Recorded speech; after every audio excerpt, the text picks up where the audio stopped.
Hi, I'm Craig Damelo from Soapbox Rocket. I'm an innovation coach, and this is the first video of my series for Founders Live, Understanding Your Customer. Specifically, this video is Who is your customer? Before I go, I want to touch on two things. One, I'm an innovation coach. Why am I telling you about your customer? For me, a definition of innovation includes the ability to successfully execute new ideas. That's not necessarily in everybody's definition of innovation, but for me, a great idea is a great idea, but it's not an innovation till it's successfully on the marketplace. You can be an idea person, you can be an inventor, but if you don't successfully bring it to market, it's not an innovation. My example is Kodak cameras. They invented the digital camera. They were not innovators in that marketplace, and they failed because they didn't innovate on their own idea. So the innovation is the ability to successfully execute new ideas. Having a customer allows you to innovate. So that's why I'm covering understanding your customer. Second, this one is on who is your customer. It's very generic. It's very sweeping. You're going to say, I know that. That's fine. This is the first video in a series, so we have to lay some groundwork. And even if you do know it, there will be a few people out there that don't know it. And it's always good to refresh yourself and think about things in a new way, even if you've heard them before. If you've heard it before, think about it again. So let's define a customer. That's always the first step. So I went out and found the most reputable website I could to define a customer, and that's Urban Dictionary. This was their definition. An incredibly stupid person. These people are often found in department and grocery stores and show no signs of common sense. Many times they can be rude, cruel, and obnoxious. Okay, so maybe that wasn't the most textbook definition of a customer, but we've all had those customers. We all know who they are. We all try to avoid them, and we want different ones. But I think what's important in this definition is the fact that it does have an important point in it.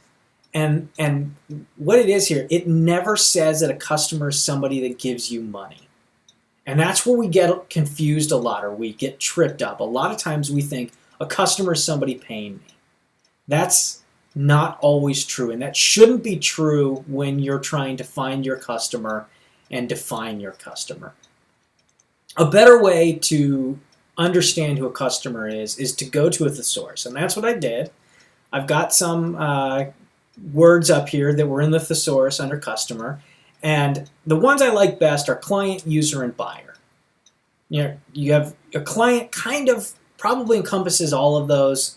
A user is somebody that actually uses your product, and a buyer is somebody paying for it. Simplistic way of that is the child.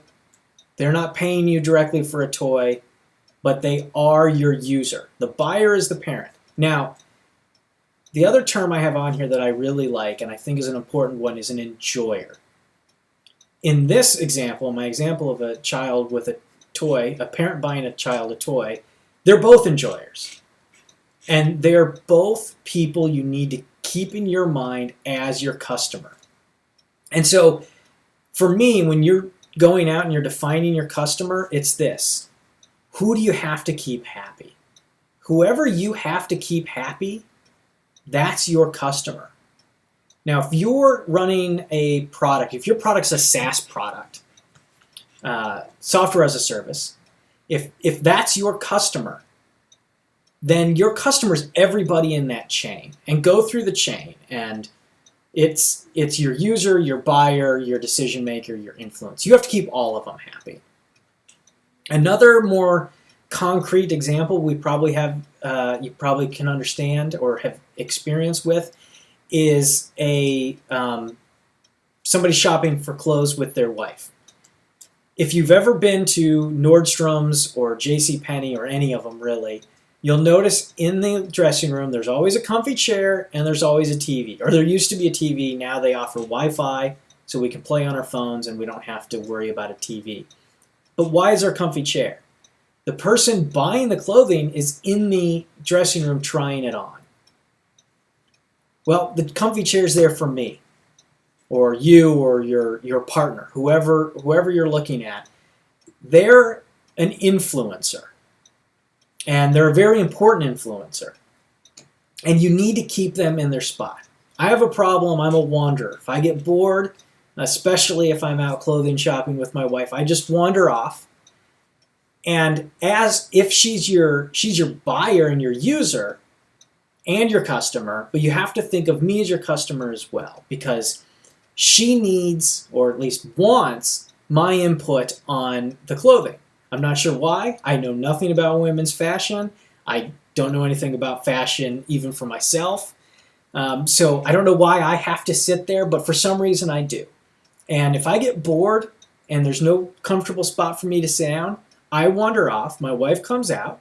She doesn't see me. She goes back in, and she doesn't buy the clothing necessarily. So you may have lost a sale by not keeping an influencer happy. So that is why they're your customer. And then think about, what does each person need?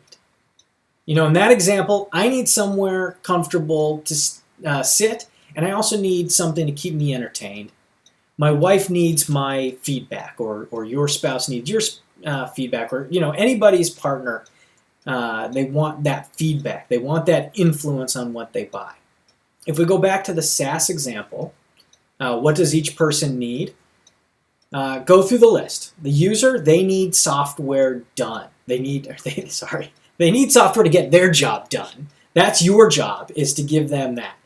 The buyer needs an easy way to give you money. That sounds silly, but it's not. They really do. You want to make their job easier.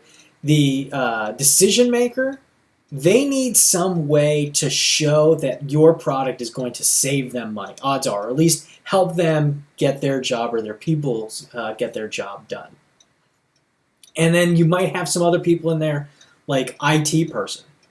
An IT person needs to be able to install that software on 100 computers. Is there a way you can make that easier for them? That's what you want to do. Again, make them happy. What do they need to be happy? Give it to them. So how do you find your customers? I kind of went through that. If you're the SaaS, go through the chain. You start with the user. If you're developing if you're developing a software solution in general, that was probably you at one time. So that's probably the easiest one. And then think through the chain. If you're sitting at the computer and, okay, I have this new software I want to put on my computer. Okay, I've got to go to IT so IT can install it. There's another person. There's a decision maker. I can't buy the software myself. IT can't buy it. They have to go through a decision maker. So now you've got 3 customers for your one product. And then finally, you've probably got your buyer, your purchaser, the person that's actually giving you the money. So there's four customers on one product. For clothing, it's the person wearing it, the person buying it. A lot of times those are the same, and then the influencer. And depending on what type of clothing, you could have an enjoyer as well. And that may be the first 2 people all in one. So another way to think about this is, how have others defined your customer? And it's an overused expression, but I am the Uber of blank. I am the Uber of dog walking. So how does Uber define their customers? How does a traditional dog walker define their customers? Now you want to find where those two meet and combine, and that's how you define your customer. And it's overused. I'm the Uber of blank, but it's a great starting point in understanding your user and understanding what they want. So I want to talk about some customer curves and looking forward now. Now that you've defined your customer and you kind of understand what a customer is, I hope, what about projecting forward? You can see on these curves, you have potential customers. At the beginning, hopefully they're all potential customers. And then you have new customers. Over time, you'll start to build loyal customers, and for better or for worse, you'll start to develop and find discount customers. Now, they're not customers that are cheaper. They're customers that want your product cheaper. They're a fact of life. you can see the new and the potential curves go down, and so the discount curves become, I guess they become potential. Ignore the potential curve, it's a little bad.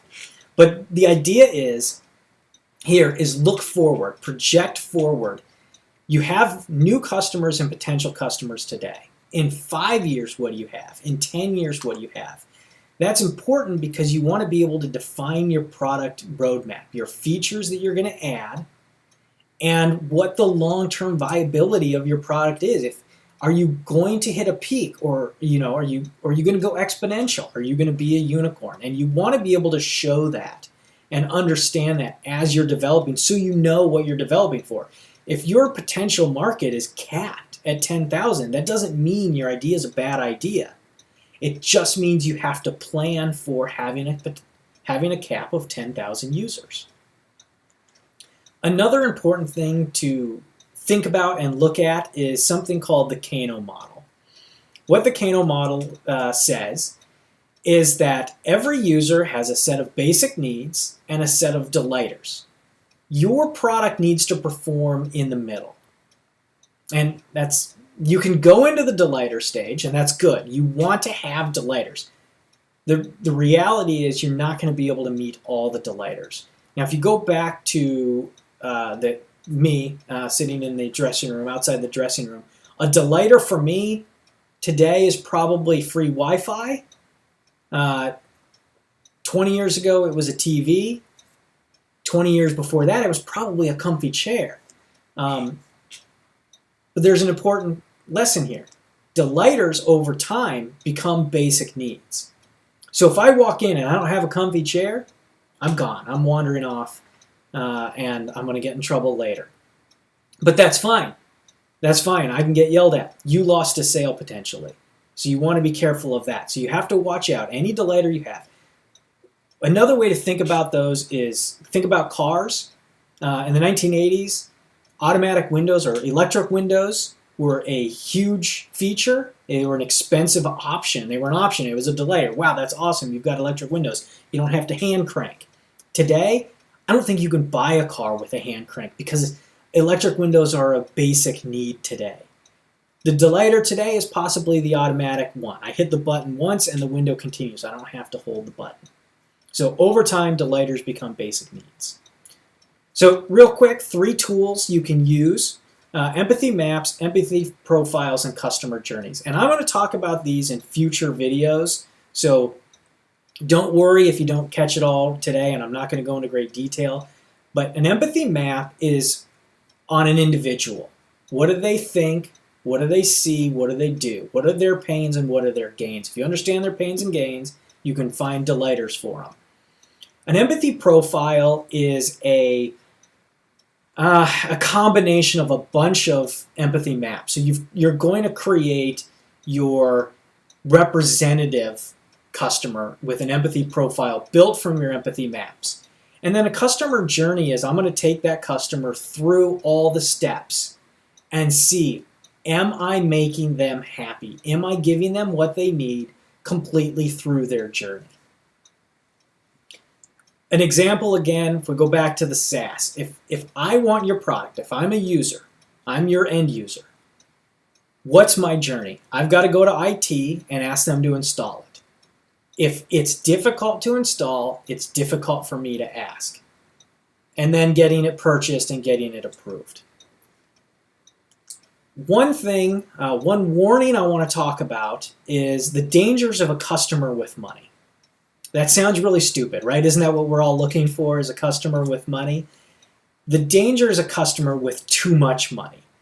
Don't get overly influenced by an early customer or even later customer. Don't get overly influenced by a customer with lots of money, willing to pay for lots of features if you can't show other people have those same gains. Because what happens is your curve, your potential customer curves, goes from high to low as you meet an individual's needs and not everybody's needs. So again, a customer should never be an individual. A customer should be everybody that's interacting with your products. So thanks. We're now going to have a live AMA on founderslive.com. Otherwise, my website, soapboxrocket.com, or go to find me on LinkedIn. If you go to LinkedIn, let me know that you saw this, and I'll be happy to connect. Thanks.